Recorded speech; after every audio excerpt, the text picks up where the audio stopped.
Hola a todos, bienvenidos a otro video. El día de hoy voy a hacerles la versión remasterizada, un poquito más lento de su video favorito en este canal, que es electrocardiografía fácil. Y sin más preámbulo, comencemos. Antes de continuar, quiero que sepan que puse marcadores de tiempo en este video, lo que significa que si ustedes quieren ver una parte del tema en específico o regresarse o adelantar a algún punto en específico del video, lo pueden hacer haciendo clic en alguna de esas marcas de tiempo aquí abajo, ¿ok? Solo pongan descripción del video y ahí les puse las marcas de tiempo para que vayan directamente a la parte del video que desean ver. ¿Sale? Bueno, vamos a empezar. Muy bien. Como en todo, para su estudio necesitamos tener orden al momento de realizar una evaluación. En el electrocardiograma no hay excepciones. También tenemos que seguir un orden. Al menos en como a mí me enseñaron, el orden que se sigue es el siguiente. Hay que ver primeramente si el electrocardiograma está bien tomado como punto número 1. Después checamos la frecuencia, después el ritmo, siguiente es el eje, y ya cuando terminamos de ver estas características nos vamos a la lectura de segmentos, ondas e intervalos. Primero vemos PR, después el complejo QRS y después el ST. Ya que vimos todas estas características del electro, podemos entonces hacer un diagnóstico presuntivo o evaluar si tenemos o estamos ante una arritmia fatal que debamos intervenir de manera inmediata. Vamos a ver cada paso de manera separada. ¿Ok? Continuamos. Muy bien. Antes de entrar de lleno a la lectura del electrocardiograma, necesito que les queden claros ciertos puntos acerca del papel de electrocardiografía. Punto número 1. La equivalencia en milímetros a la velocidad de conducción del papel en segundos. ¿A qué me refiero? Aquí cuando vemos este pequeño cuadro que es equivalente a 1 milímetro, en el tiempo va a significar 0.04 segundos, ok, en tiempo. 5 cuadros pequeños van a ser 0.20 segundos. Por lo tanto, para tener un segundo requeriríamos 5 cuadros grandes, ya que cada cuadro grande está compuesto por una hilera completa de 5 cuadros pequeños, hablando horizontalmente. En total, para tener un cuadro grande, son 5, 10, 15, 20, 25 cuadros pequeños. ¿Qué es la equivalencia de un cuadro grande? Esto que se ve aquí es un cuadro grande, no uno pequeño, uno grande, ¿ok? Entonces, ya sabemos que 1 milímetro equivale a 0.4 segundos, 5 milímetros equivale a 0.20 segundos y por lo tanto 5 cuadros grandes o 25 milímetros van a ser equivalentes a un segundo, ¿sí? Hacia arriba significa cada milímetro es equivalente a 0.1 milivolts. Aproximadamente los complejos QRS llegan de 0.8 a 0.10 milivolts.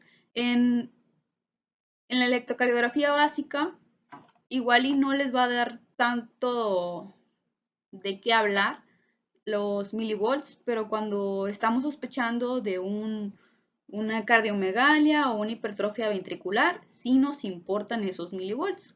Por lo tanto, pues es bueno saber que 1 milímetro va a equivaler hacia arriba, verticalmente, 0.1 milivolts, ¿sí? Y ya dijimos que horizontalmente un cuadro pequeño, 1 milímetro, es equivalente a 0.4 segundos. Continuamos. Muy bien, antes de comenzar con todo esto, necesito que sepan bien qué significa un segmento, una onda y un intervalo. Vamos a ver los conceptos. Una onda van a representar la despolarización o repolarización de alguno de los ventrículos. Un segmento son líneas isoeléctricas que van a representar pausas antes de la despolarización o la repolarización. Aquí tienen un segmento, una línea isoeléctrica antes de la despolarización o repolarización. Una onda aquí representando la despolarización, una onda T representando despolarización o repolarización, en este caso repolarización y en este caso despolarización. Y aquí va un intervalo, son ondas y segmentos, ¿ok? Entonces vamos a tener la onda P, que representa la despolarización de las aurículas, el complejo QRS, que van a ser la despolarización de los ventrículos, la onda T, que es la repolarización ventricular, la onda U, que es inconstante, de hecho casi nunca se ve, que representa la repolarización de las fibras de Purkinje, el intervalo PR, que va a estar compuesto de la onda P hasta el complejo QRS al inicio, onda P, actividad eléctrica auricular, y segmento PR, paso de la actividad eléctrica por el nódulo, el intervalo QT, desde la onda Q a la onda T, complejo QRS, actividad eléctrica ventricular, segmento ST, pausa mientras los ventrículos terminan de despolarizarse, la onda T, que representa la repolarización ventricular, y la onda U, no muy frecuente, como les mencionaba. Muy bien. Muy bien, no nada más necesito que se aprendan qué representa cada una de las ondas, de los segmentos y de los intervalos, sino también necesito que se aprendan cuánto miden de manera normal en el electro. ¿Cuáles me importan más? El intervalo PR. Va a valer varía según la bibliografía, pero de medida general de 0.10 a 0.20. ¿Por qué me importa que se aprendan este dato? Porque si es más largo de 0.20, va a representar un bloqueo auriculoventricular, ya sea de primero, segundo, tercer grado, ¿ok?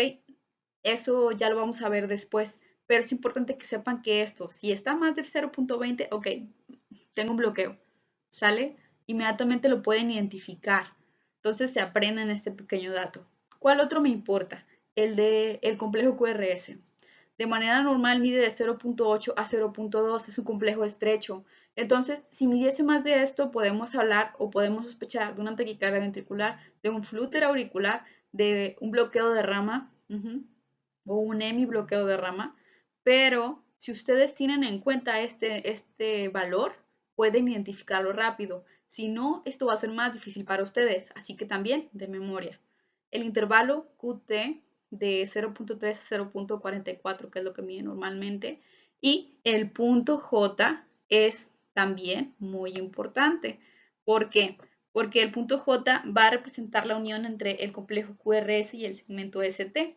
¿Y nos va a valorar? Va a ser útil para valorar los desniveles del segmento ST. Podemos aquí ver si hay una isquemia o una lesión subendo o subepicárdica, o también incluso un infarto al miocardio. No nada más está de adorno, nos sirve para ver todas estas anormalidades.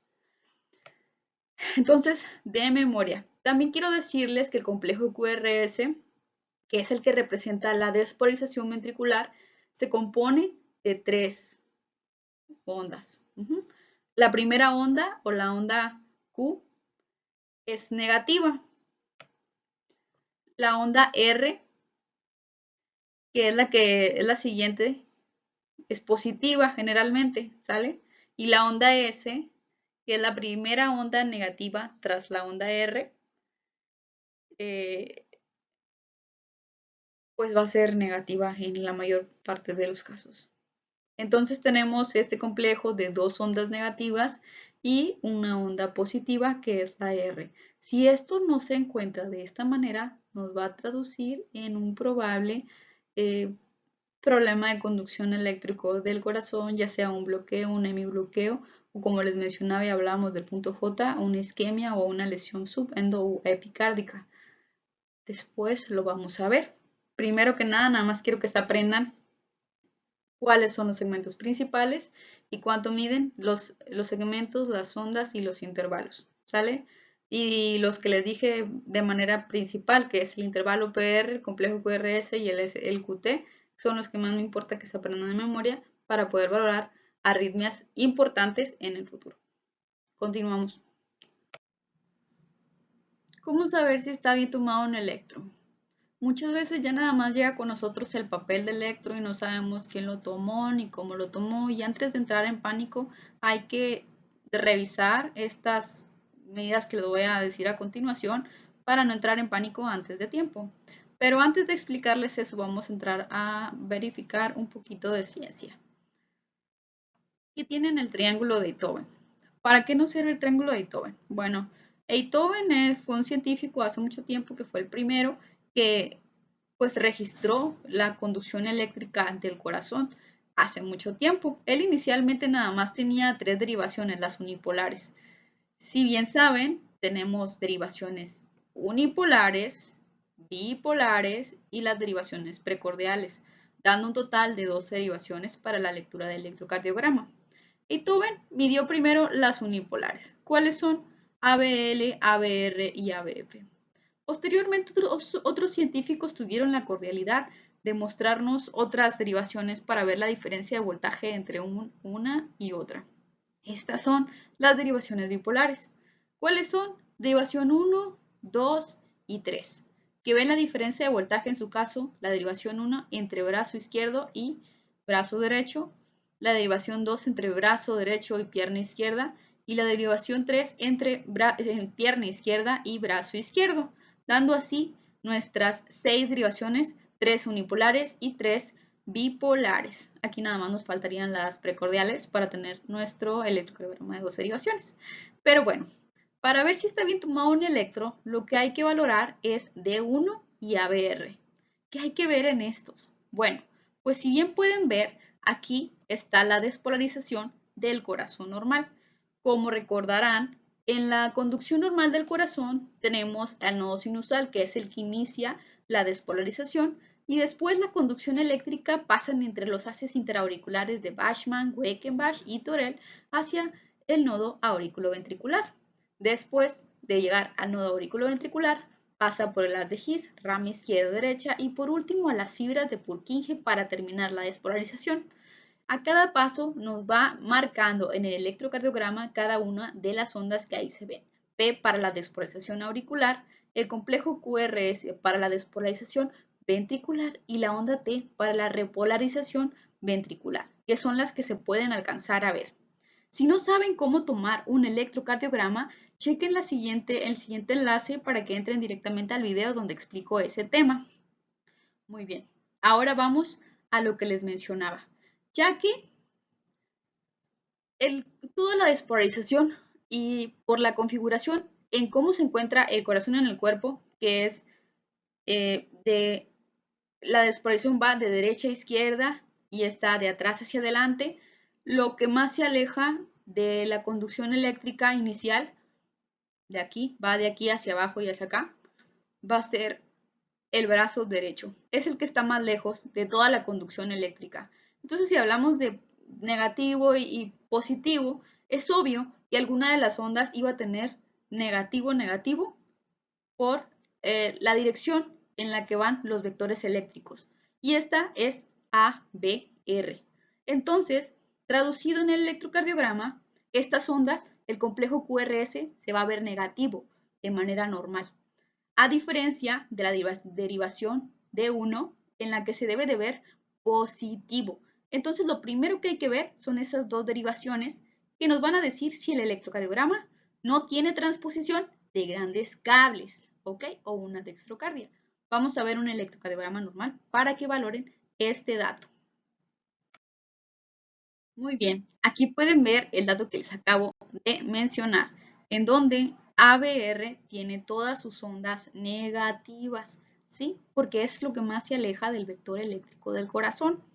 Así que tienen que estar negativo por las leyes de conducción eléctrica, ¿sí? Al contrario de D1, en el que todas las ondas van a estar positivas, o al menos las principales, que son P, el complejo QRS y la onda T. Así podemos valorar a grandes rasgos si un electro está bien tomado. Por si no me entendieron lo que les dije anteriormente, aquí les presento nuevamente las derivaciones unipolares, las bipolares, tanto de los miembros como las monopolares o unipolares precordiales, ¿ok? Entonces quedamos que las monopolares o unipolares van a ser las que realizan una comparación del potencial de una derivación con un punto virtual, en este caso el corazón. Las bipolares, hablando de manera técnica, van a ser aquellas que realizan una comparación del potencial de una derivación con otra, ¿sí? Entonces quedamos que de los miembros vamos a tener 3 unipolares o monopolares, que van a ser ABR, ABL y ABF, y 3 bipolares, que van a ser D1, D2 y D3, como los tengo marcados aquí. ABR, ABL y ABF, bipolares D1, D2 y D3. Y para las monopolares precordiales van a ser de B1 a B6, dando con un total, o sea, dando un total de 12 derivaciones para el electrocardiograma normal. ¿Ok? Y aquí lo tenemos representado en un paciente, cómo va a ser brazo izquierdo, brazo derecho, pierna izquierda, D1, D2, D3 y de B1 hasta B6 para dar el total de las derivaciones. Muy bien, continuamos. El paso que sigue es calcular la frecuencia cardíaca. Algunos electrocardiógrafos ya no las muestran de manera automática, sin embargo es importante conocer la manera manual de calcularla, ya que algunos no cuentan con este dato o a veces viene de manera equivocada. Así que, bueno, primero la frecuencia cardíaca normal en un adulto sano es de 60 a 100. Por debajo de 60 vamos a estar hablando de una bradicardia y por arriba de 100 de una taquicardia. ¿Cómo se calcula en un electrocardiograma? Bueno, ahí vamos. Ahora bien, bueno, para ritmos regulares, es decir, ritmos en los que el complejo QRS esté equidistante del siguiente, es decir, más o menos a la misma distancia uno del otro, es el complejo QRS. Si están más o menos a la misma distancia uno del otro, entonces podemos utilizar esta regla. Si están a distancias diferentes, eso no es un ritmo regular. Desde a simple vista se puede ver que no es un ritmo regular. No sabemos qué tipo de ritmo es todavía, ni sabemos qué tipo de arritmia está presentando, pero no es regular. Entonces no lo podemos calcular la frecuencia cardíaca por medio de este método. Pero si más o menos tiene la misma distancia un complejo QRS del siguiente, sí la vamos a utilizar. ¿Cuál es la ciencia detrás de esta regla? Ok, vamos a basarnos en la velocidad del papel. Si la velocidad del papel es de 25 milímetros por segundo, como habíamos comentado al principio, es decir, 5 cuadros grandes que son 25 milímetros, equivalen a un segundo, que lo comentamos, ¿recuerdan? Por lo tanto, cada cuadro grande va a representar 0.20 segundos. Y de esta manera, 300 cuadros grandes va a equivaler a un minuto, ¿sí? Si quieren calcularlo para que les quede más claro, entonces pueden multiplicar 5 por 60 y les va a dar 300, que es el minuto en el que vamos a estar calculando la frecuencia cardíaca. La regla mnemotécnica consiste en lo siguiente. Si la distancia entre un complejo QRS, es decir, aquí está el QRS, ¿no? La despresión ventricular, cae aquí al ladito el otro complejo QRS, es decir, súper cerca del primero, la frecuencia cardíaca va a ser 300 aquí, 300. Si en cambio cae aquí al lado, es decir, dos cuadros grandes los va a separar, sería una frecuencia cardíaca de 150. Si cae hasta acá, es decir, separando los tres cuadros grandes, va a ser 100. Si son 4 cuadros grandes los que los separan, es 75. Si son 5 cuadros grandes, es 60.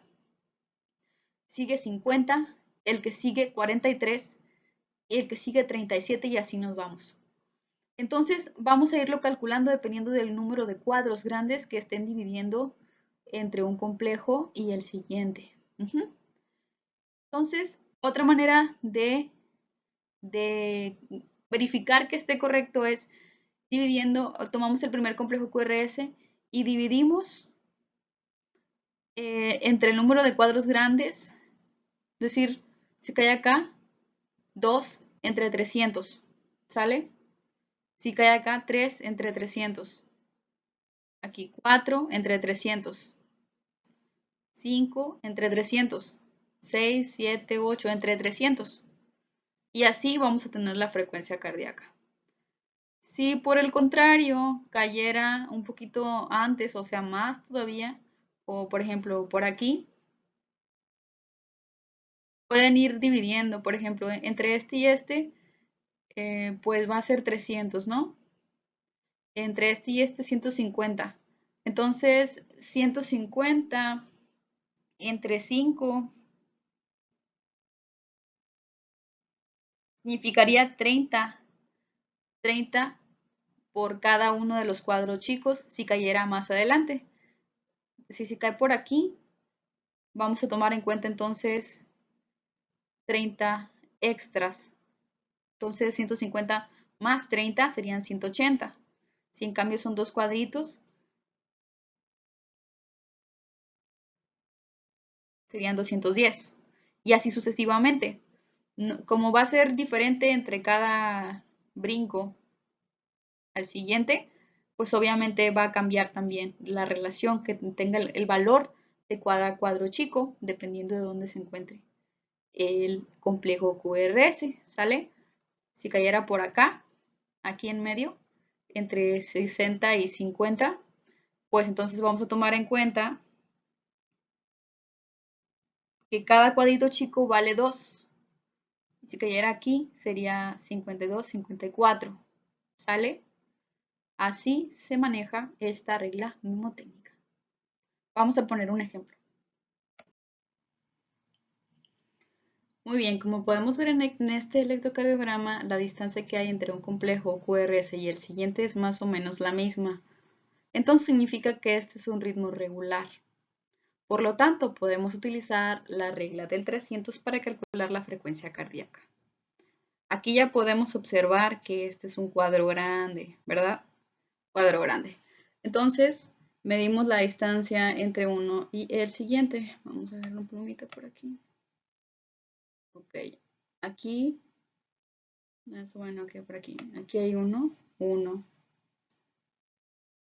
2, 3, 4, y aquí sería, ¿no? Entonces, si hubiera caído ahí al ladito, hubiera sido 300, ¿no? Y luego 150.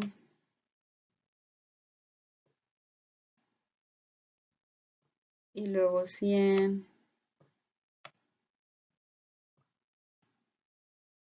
Y luego 75.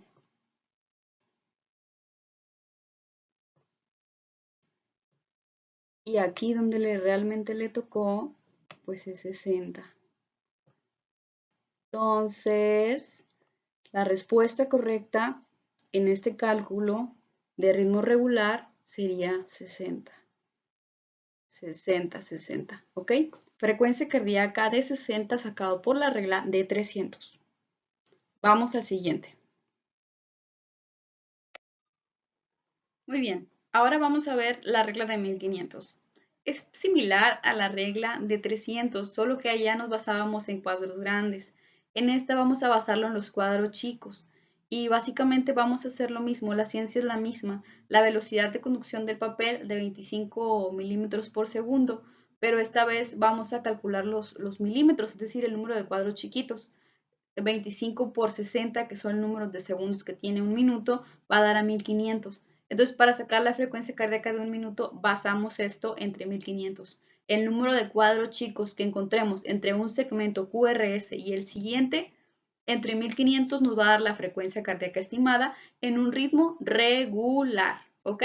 Entonces, el ejemplo es muy claro. Tenemos el primer segmento QRS aquí y el siguiente acá. Y entre este y este hay 5, 10, 15, 20 cuadros pequeños. Entonces lo que vamos a realizar es una división. 1500 entre 20 da 75. Si en cambio tenemos otro complejo QRS en el que tuviéramos aquí, que cayera aquí, digamos aquí. No cayó aquí. cayó acá. Entonces son 5, 10, 15, 20, 21, 22, 23. Sería entre 23 y daría 65 en lugar de 75. Esta regla mnemotécnica de hecho es más exacta y es preferida por los médicos internistas. Por si les interesa, apréndansela y les irá muy bien. Vamos a seguir, vamos ahora a ver qué es lo que pasa con los ritmos irregulares. Continuamos. Ahora vamos con los ejemplos de los ritmos irregulares, ¿ok? Para estos ritmos existen dos reglas principales, la regla de los 6 segundos y la regla de los 3 segundos. Vamos a empezar explicando la regla de los 6 segundos. Les puse aquí un electro en el que, para el ejemplo les puse un ritmo que la verdad es regular, pero ahorita vamos a ver uno en el que realmente se ve irregular, para que vean la diferencia, ¿ok? ¿Cuál es la ciencia de esta regla? Vamos a ir desde, desde lo que vimos al principio, ¿ok? Si la velocidad del papel dice que es de 25 milímetros por segundo, ya habíamos dicho que 5 cuadros grandes equivalían entonces a un segundo.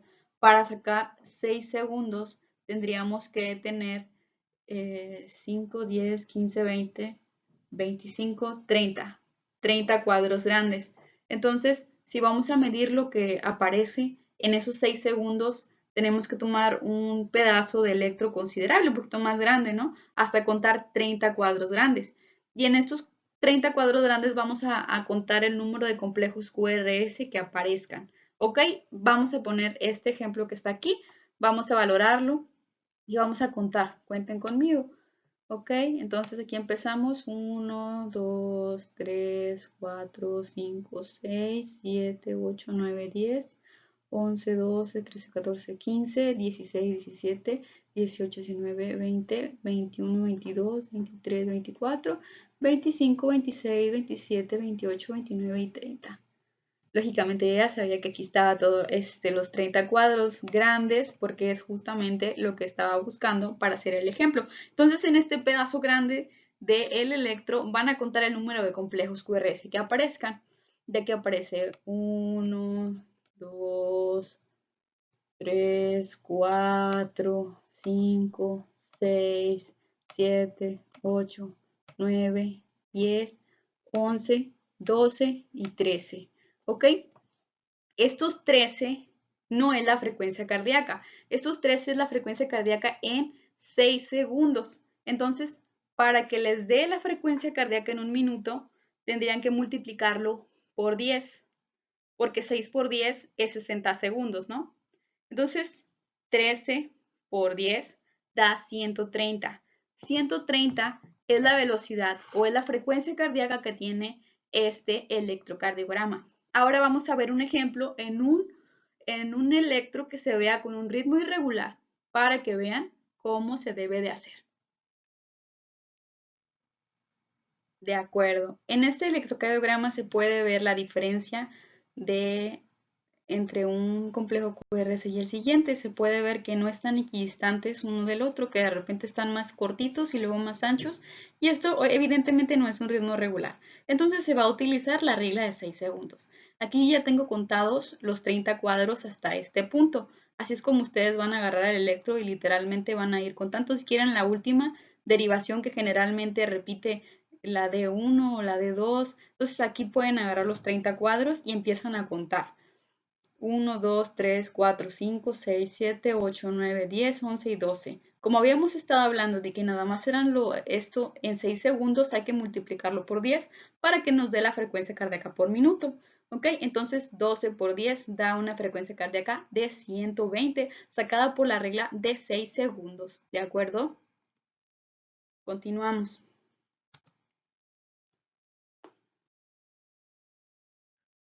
Para la regla de los 3 segundos, la ciencia es básicamente la misma, solo que generalmente se utiliza cuando no tenemos tanto papel de electrocardiograma o hay unos electros que de repente salen muy cortitos o en espacios muy estrechos y con un papel bien corto o demás, ¿no?